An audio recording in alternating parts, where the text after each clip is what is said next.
हाय hello नमस्कार welcome back to my channel. So guys, आता आपण आलेलो आहेत हम्पी मधल्या या माल्यवंत पर्वतावर। तर इसवी सनच्या 16व्या शतकामध्ये या ठिकाणी रघुनाथांचे मंदिर उभारले गेलेले आहेत, म्हणजे भगवान श्रीरामांचं। आणि ज्या ठिकाणी भगवान श्रीराम त्या ठिकाणी असे छान आणि गोड असे माकड तर नक्कीच असणार ना। तर तुम्ही हे जे मंदिर बघत असणार तर हे खूप उंच पर्वतावर आहे आणि या जवळपास याच्या पायऱ्यापर्यंत गाड्या येत असतात। तर हे इसवी सन 16व्या शतकामध्ये उभारलेलं आहे। माल्यवंत रघुनाथ मंदिर म्हणून हे ओळखलं जात असतं। पर्वतावर जवळजवळ पर्यंत वाहन जाते आणि यातल्या काही पायऱ्या चढून आपण मंदिरामध्ये प्रवेश करत असतो। असं हे भव्य असं प्रवेशद्वार, आणि या प्रवेशद्वारामध्ये विष्णूंचे दशावतार आणि अशा विविध अशा मूर्त्या या ठिकाणी कोरलेल्या आहेत। आणि या मंदिराच्या वरती जे वर तुम्हाला आता दिसतंय ते आहे गोपुरावर। त्या गोपुरावर आतल्या बाजूने चुन्यात केलेल्या देखण्या अशा मूर्त्या आपलं लक्ष वेधून घेत असतात। सो आता आपण या ठिकाणी प्रवेशद्वाराच्या आत चाललेलो आहे। या आवारामध्ये जवळपास 160 तर 65 वर्ष जुनी अशी चाफ्याची देखील झाडे आहेत। आणि खास हे जे मंदिर आहे याच्या आवारामध्ये जी बांधलेली विजयनगर शैलीतले मंदिर देखील आजूबाजूला आहेत। एक आहे या ठिकाणी लक्ष्मी मंदिर, आणि तसंच या मंदिरामध्ये भगवान श्रीराम, लक्ष्मण, सीता आणि हनुमंतांच्या देखील मूर्त्या आहेत। वैभवशाली असं हे विजयनगर साम्राज्याची राजधानी असलेलं हम्पीमध्ये या समृद्ध राजवटीचे अनेक असे विशेष अवशेष विखुरलेले आहेत।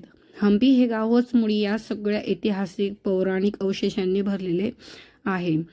सो हम्पी म्हणजे रामायण काळातील किष्किंधा नगरी सुग्रीवाची राजधानी असलेले ठिकाण। प्रभू रामचंद्रांच्या अस्तित्वाने पुनीत झालेली ही भूमी आहे। भगवान श्रीराम आणि लक्ष्मण सीतेचा शोध घेत असताना इथेच या माल्यवंत पर्वतावर आले होते, आणि इथूनच प्रभू रामचंद्रांनी हनुमंताला लंकेत पाठविले होते। चला तर आपण आता मंदिरात जाऊया आणि दर्शन घेऊया। मंदिराच्या गाभाऱ्यात भगवान श्रीराम, लक्ष्मण, सीता आणि हनुमानाची मूर्ती आहे। इथली रामाची मूर्ती हाताची ओंजळ करून बसलेली आहे। हनुमंताने आणून दिलेला सीतेचा मणी रामचंद्रांच्या हातात आहे, म्हणून ही अंजली मुद्रा आहे। पण प्रत्येक मंदिरामध्ये प्रभू रामचंद्रांची स्टँडिंग पोझिशन मधल्या मूर्ती बघितलेल्या असणार, पण या ठिकाणीच्या ज्या मूर्त्या आहेत त्या सिटिंग पोझिशन मध्ये आहेत। तर चला आपण आज जाऊया। आणि हे बघा, हे समोर तुम्हाला दिसत आहे भगवान श्री रामचंद्र, बाजूला सीता मैया आणि एका बाजूला लक्ष्मण। यासोबत असं म्हटलं जातं की ज्यावेळेस हनुमंताला लंकेत पाठविले गेलेलं होतं त्यावेळेस त्यांच्यासोबत खुनेची एक अंगठी म्हणून पाठवली होती। हनुमंत कोटीच्या कोटी उड्डाणे करून लंकेला जाऊन परत आले आणि येताना सीता मातेने दिलेला मणी रामचंद्रांना आणून दिला। हे सगळं याच माल्यवंत पर्वतावर घडलं अशी ही श्रद्धा आहे। म्हणूनच या ठिकाणी प्रभू रामचंद्रांची जी मूर्ती आहे ती हाताची ओंजळ करून बसलेली आहे। स्मरण सुरू आहे। या ठिकाणी म्हणजे रामायण वाचन चाललेलं असतं, त्याला इकडे रामायण पारायण असं म्हणत असतात। अखंड दिवस रात्रपर्यंत 2 शिफ्टमध्ये इथं पंडित काम करत असतात। दिवसाचे वेगळे आणि रात्रीचे वेगळे असे 2 असतात, दिवसाला 2 आणि रात्रीला 2। तर असं कंटिन्यू इथं रामनामाचा जप मात्र सुरू असतो। तर या मंदिराच्या मागच्या भागात असलेल्या टेकडीच्या माथ्यावर जाण्यासाठी एक छोटासा दरवाजा आहे, आणि त्या छोट्याशा दारातून बाहेर पडले की सुंदर असं दृश्य समोर येत असतं। ते म्हणजे या ठिकाणी आपल्याला हे जे दिसतं आहे नंदी आणि शिवशंकराचे लिंग।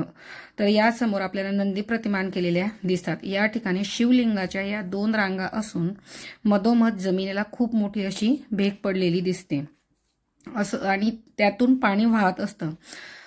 या ठिकाणी असं म्हटलं जातं की चातुर्मासाच्या काळामध्ये भगवान श्रीराम आणि लक्ष्मण या ठिकाणी वास्तव्य करत होते। तर एके दिवशी भगवान श्रीरामांना पाण्याची तहान लागली आणि त्यांना पाणी आणण्यासाठी लक्ष्मण सगळीकडे फिरले, मात्र त्यांना कुठेही पाणी मिळालं नाही.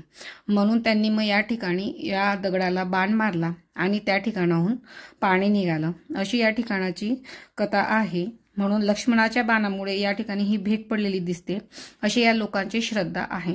आणि असंही म्हटलं जातं की प्रभू रामचंद्रांना रावणाला हरवायचं होतं युद्धामध्ये, आणि रावण हे शिवशंकरांचे मोठे भक्त होते. त्याच्यामुळे श्रीराम देखील या ठिकाणी भगवान शिवशंकरांची रोज या ठिकाणी पूजा करत असायचे. टेकडीच्या माथ्यावर काहीशी सपाटी आणि मोठमोठे दगड विखुरलेली आहेत. तिथून आसमंत न्याहाळता येत असतो.